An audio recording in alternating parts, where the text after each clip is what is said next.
साथियों नमस्कार। स्वागत है आप सबका बीपी सिन्हा की चौपाल में। मित्रों, साल 2014 में जब बीजेपी ने मोदी जी को अपना पीएम कैंडिडेट घोषित कर दिया तो कांग्रेसी ट्रोल करना शुरू कर दिए कि भला एक चाय वाला विदेश नीति कैसे चला सकता है, एक चाय वाले को विदेश नीति के विषय में क्या पता है। उसी दरमियान 2014 में ही मोदी जी ने प्रधानमंत्री बनने से पहले एक इंटरव्यू में दो बातें कही थी अपने विदेश नीति के संबंध में।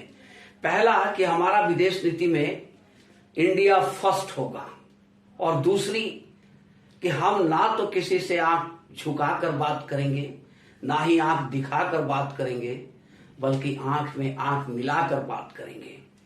और कालांतर में आज जैसे जैसे समय बीतता गया, मोदी जी की ये दोनों बातें कसौटी पे बिल्कुल खरी उतरती चली गई। हिंदुस्तान को जब भी जो चीज जहां से सस्ती मिली या देश के लिए फायदेमंद लगा, हिंदुस्तान ने बेहिचक वो सौदा वो डील कर लिया। जैसे रूस के साथ S-400 का डील करना था या रूस के साथ जो हथियार खरीदने थे, तो अमेरिका ने लाख चेतावनी दिया, यूरोपियन यूनियन ने धमकाने की कोशिश की हिंदुस्तान को, लेकिन किसी की परवाह न करते हुए हिंदुस्तान ने रूस के साथ S-400 का डील कर लिया। उसी तरह अमेरिका से जब ड्रोन्स लेने थे, हथियार लेने थे, तो रूस की परवाह न करते हुए मोदी जी ने अमेरिका से डील फाइनल कर दिया। अब हिंदुस्तान की अपनी एक स्वतंत्र विदेश नीति है। ये हिंदुस्तान किसी का पिछलग्गू बनने वाला नहीं है। कोई अगर ये चाहे कि हिंदुस्तान हमारे गुट में रहे तो ऐसा संभव नहीं है। हिंदुस्तान ना तो इस दुनिया में है ना उस दुनिया में है, ना तो इस गुट में है ना उस गुट में है। हिंदुस्तान की अपनी स्वतंत्र विदेश नीति है। मित्रों, ऐसा हुआ कि रूस और यूक्रेन का जब युद्ध शुरू हुई तो क्या हुआ कि अमेरिका और यूरोपियन यूनियन ने रूस के ऊपर में सैंक्शन लगा दिया, और ऐसा भारी सैंक्शन लगाया कि रूस बिल्कुल पंगु बन जाता। ऐसे समय में पुराना मित्र भारत सामने आकर खड़ा हुआ और रूस से तेल खरीदना शुरू किया। रूस ने भी डिस्काउंट देना शुरू किया हिंदुस्तान को। $25 प्रति बैरल डिस्काउंट हिंदुस्तान को देना शुरू कर दिया, और हिंदुस्तान रूस से तेल खरीदने लगा। यहां तक कि अपने जरूरत का 42% तेल हिंदुस्तान ने रूस से आयात करने लगा। अब अमेरिका और यूरोपियन यूनियन ने काफी धमकाने की कोशिश की, तो यूरोप में बैठ करके भारत के विदेश मंत्री एस जयशंकर ने झन्नाटेदार छापड़ लगाया था यूरोपियन को कि आप हमें ज्ञान देने की कोशिश न करो, हमें जो अच्छा लगेगा, हमारे देश के लिए जो अच्छा होगा हम वही करेंगे, हमें किसी की ज्ञान देने की जरूरत कतई नहीं है। और हिंदुस्तान जब ये तेल खरीदना शुरू किया रूस से, तो रूस की अर्थव्यवस्था को एक सहारा मिला और रूस जंग में कंटिन्यू कर पाया।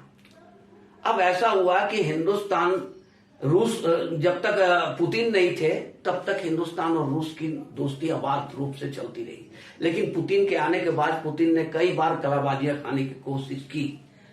इस बार फिर एक बार पुतिन ने हिंदुस्तान के घोषित शत्रु पाकिस्तान के साथ सैन्य अभ्यास किया और पाकिस्तान को भी डिस्काउंट में तेल देने लगे, और साथ ही साथ हिंदुस्तान से ये कहने लगे कि भाई हमें आप जो हमारा तेल ले रहे हो उसका जो पेमेंट है आप चाइनीज करेंसी युआन में करो। हिंदुस्तान ने मना कर दिया कि मैं चाइनीज करेंसी में नहीं करने वाला हूं, आप या तो रुपये में लो या डॉलर में लो, या और चाहते हो तो दिरहम में, मैं यूएई की करेंसी दिरहम में पेमेंट कर दूंगा। पर रूस नहीं माना। वो सोच रहा था, उसका कहना था कि नहीं, चाइनीज करेंसी में ही हमें पेमेंट चाहिए सॉरी। और धीरे धीरे हिंदुस्तान का डिस्काउंट घटाते घटाते वो $4, $25 प्रति बैरल से $4 प्रति बैरल पर ले आया। मोदी जी समझ गए रूस का खेल कि रूस अब तेल देने में आनाकानी कर रहा है या नाटक कर रहा है। तो मोदी जी ने सीधा इराक को फोन लगाया, और इराक तो जैसे तैयार ही बैठा हुआ था मोदी जी के फोन के इंतजार में। इराक ने तुरंत हाँ कर दिया और कहा कि हम आपको ये सुविधा देंगे कि आप 50% पेमेंट डॉलर में करें और 50% पेमेंट आप इंडियन करेंसी रुपये में करें, और क्रेडिट लिमिट भी हम आपका बढ़ाएंगे, क्रेडिट लाइन भी बढ़ा देंगे कि आप 90 दिन के बाद हमको पेमेंट कर सकते हैं। जनरली 30-40 दिन के बाद पेमेंट कर दिया जाता है, पर यूएई ने 90 दिन का समय मोदी जी को थमा दिया। मोदी जी ने यूएई से भी बात करी, यूएई भी तैयार हो गया। यूएई के पास भी कच्चे तेल का, क्रूड ऑयल का असीमित भंडार है।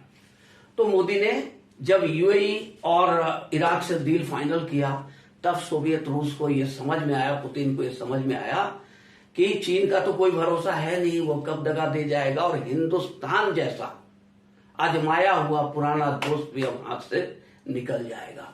तब रूस के विदेश मंत्री ने एक घोषणा किया, शब्दों की लफबाजी की, कि हम जो डिस्काउंट देते थे हिंदुस्तान को 25%, हम जो डिस्काउंट 25% देते थे पर $25 पर बैरल, उसे घटा करके $20 प्रति बैरल कर देंगे।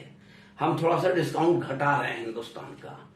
मित्र, आप डिस्काउंट घटा नहीं रहे हो, आप $4 पर ले आए थे डिस्काउंट, $4 प्रति बैरल डिस्काउंट आप दे रहे थे, उससे आप बढ़ा रहे हो $20 प्रति बैरल। मतलब अब आप हिंदुस्तान की खुशामद में जो डिस्काउंट दे रहे थे उसे 5 गुना आपने बढ़ा दिया, मतलब $20 प्रति बैरल कर दिया।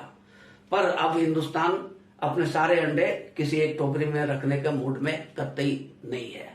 वो यूएई से समझौता कर चुका है और इराक से भी समझौता कर चुका है, और ये सजा पुतिन को बहुत भारी पड़ जाएगी। ये जो मोदी ने सजा दी है ये बहुत भारी पड़ेगी, क्योंकि भारत वैश्विक मंचों पर एक बुलंद आवाज है, जो सोवियत रूस को भी हमेशा बचाते आया था और हर मंच पर सोवियत रूस की भी तरफदारी कर रहा था। पर अब वो शायद रूस को ना मिले, तो रूस ने जो गद्दारी की उसकी सजा मोदी ने भरपूर दे दिया। मित्रों, अगर ये वीडियो आप लोगों को अच्छी लगी हो तो इसे लाइक करेंगे और चैनल को सब्सक्राइब करेंगे। धन्यवाद।